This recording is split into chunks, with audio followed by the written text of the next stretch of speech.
More shocked at Stefan Kung and Connor Swift still being in there. Well, yeah, I mean, they're big It's guys. unbelievable.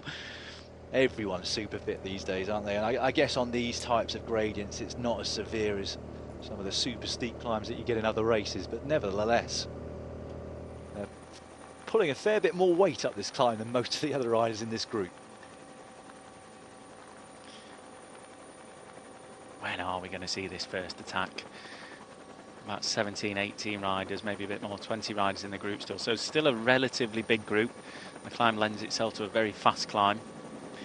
Not so much, I wouldn't say it's really an attacking climb either. To hold the pace on your own, it's obviously very quick. So if you're going to attack, you're going to have a lot of power on this climb. Because I think if you're in it's a a big risk to go early, isn't it? At the sort of speed that we're going. Just to remind you, on the 2019 edition of the race, when Tadej Pogačar won, he averaged 27 kilometers per hour for the final 4 kilometers of this climb. So it is very fast, and if you put your nose into the wind too early, you are going to pay for it, go into the red, and possibly get dropped from the group that you get caught by. Boss is looking good, isn't he? Very good indeed, yeah. Right towards the front though, if an attack goes, he's going to be the first one that has to respond to it. I don't think the quick step rider there, Luis Vavaca, is going to be able to respond straight away. He's doing this big turn on the front at the minute, and is that Dylan Van Baarle having a little look, see if he's going to attack or not? No, back in the wheel. But if there was an attack now, it would be Vos that would sort of be expected to respond to that, because as I said, Luis Vavaca there is not going to respond to it. He's done that big work on the front. He might be able to increase his tempo. Yeah, Remco's still glued to the wheel of Pidcock. 2 Trek Segafredo riders moving up onto his shoulder.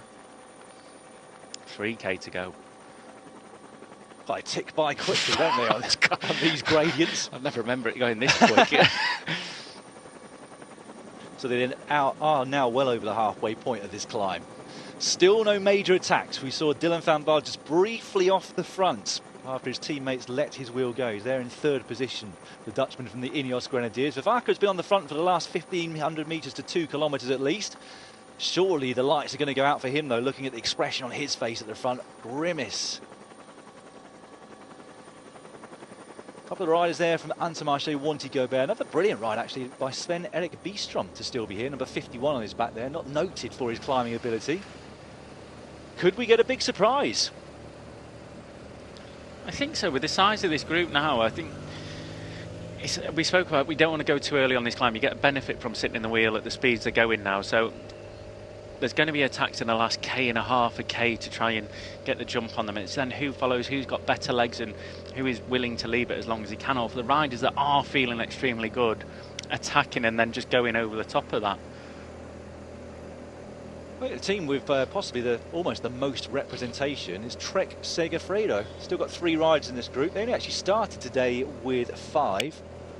Julien Bernard, already spotted him in there. They've got Tony Galopin in the race. Not sure if he's one of the riders from that squad that's up there still. Dan Houle, Alexander Camp, and Juan Pedro Lopez. Stalled. Vavaca's gone off the front. Yeah, his job's done. Now who's the pace making up to? Who's going to attack first?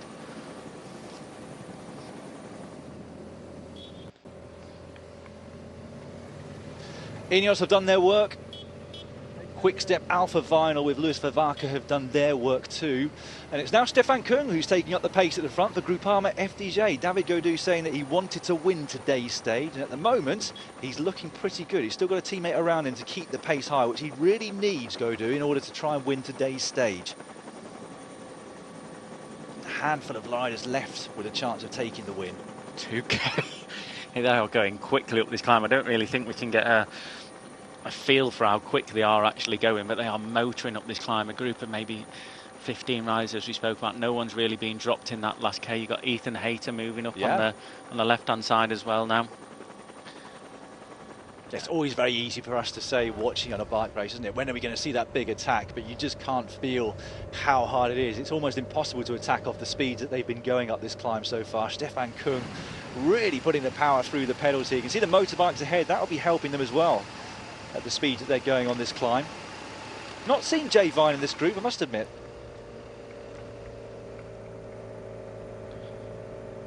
Evenepoel looks so cool, doesn't he? Barely breathing. So does Pidcock though, and Hayter as well, just easily moving up there. Who's at the back? at the kilometre 3 to go. Now he's towards the front with his teammates Tobias Foss. I think everyone's just waiting for that, after seeing what Remco did 2 years ago and attacking in that sort of final 500 metres. I think a lot of people are going to be waiting for that moment again to try and get the jump on them as he did then. Oh, Stefan Kung with a huge grimace on his face as well. Now he's putting everything into keeping the pace as high as he possibly can for his teammate David Gaudu behind him. No action in terms of actual attacks though just yet. It won't be long before they see the 1 kilometre to go banner, the Flamme Rouge.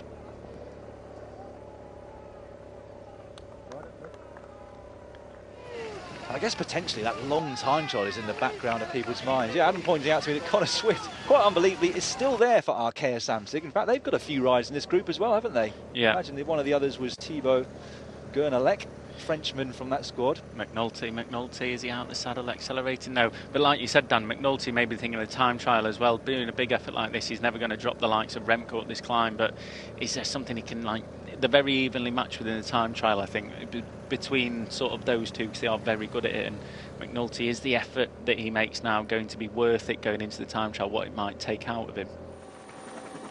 I guess that is in the back of Evenepoel's mind, isn't it? He'll be pretty confident going into that long time trial that he's going to be definitely right up there, quite possibly winning the thing. So how much does he really need to put in today, and how much time does he want to actually take, if any? It's like a bunch sprint almost. Lead-outs are going to start happening in a minute. We have seen that in the past on this climb. You know, there's often quite a few riders right up there fighting for the win. We've got one attack there. Wanty Group air rider by the looks of things. Not sure which rider it is. I think it might be the Glass Drive. It is, Q8 yeah. team. Apologies. It is. So one of the 3rd division Portuguese teams have decided that pace is not enough for them. 1 kilometre to go. And we've got one rider off the front. Brilliant. This will be a turnout for the books, wouldn't it? Would be, yes. What is the reaction going to be behind? Nothing as things stand. Everyone's waiting, everyone's playing that stalemate. Dylan van Baarle just slowly increasing the pace. You can see the riders just trying to slot into the wheels a little bit more. Stefan Kung towards the back. It's got to be 700 metres to go, 500 metres almost now. That's a big gap. It is a big gap, but we also saw that with Evenepoel 2 years ago, didn't we? He had a big gap in towards the finish line. He was pretty much caught on the line by Max Schachmann. Once the speed really starts to go up, the riders make their attacks in towards the finish line. That gap could come down very quickly indeed. Hayter's there. Pidcock's right towards the back on the right-hand side, so he's not with his teammates. Hayter looking very good, though, for a man that's not in his best condition yet, but right up there, getting lent on by Gaudu as well, pushing him off the wheel a bit. Still nobody reacting behind. Well, this will be a big surprise. Now we've got an attack coming from the group, but it's just about to be marked there by Tobias Foss. They can just see that lone rider in the distance there for the Glass Drive Q8 team. Just hovering there. I mean, he's going to be absolutely hurting like hell at the moment. Couple more corners before we get in towards the finish line. He's got a gap still around about 50 metres. Here we go. Dylan van Baarle's ramping it up a little bit now. Starting to pull on the afterburners. Danny Martinez behind him. Tobias Foss is it, and then Gaudu on the right hand side. Hayter's gone back with Pidcock's now. Is it Pidcock moving up right at the back? Well, we're very close to the finish line now. That attack has been brought back, and on the front it's Danny Martinez, the rider that we thought they were working for, but it's now Ethan Hayter that's going to try and go for the sprint at the top of this Alto de Foyer climb. He's won here before. 300 metres to go now. Start on attack on the right-hand side of the road, and there's one rider almost goes into the barriers. That was Remco Evenepoel.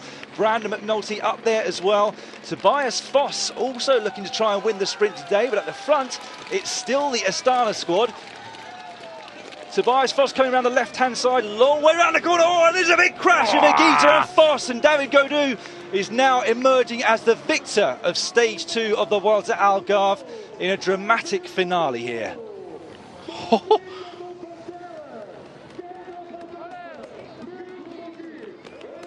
Well, my heart rate's high just watching that finale. Higuita was coming round like an absolute rocket then, wasn't he, as well?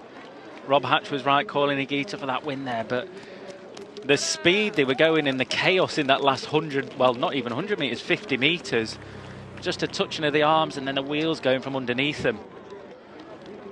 I have to catch my own breath. Well, they will be given the same time as the first rider across the line. That was this man, David Gaudu.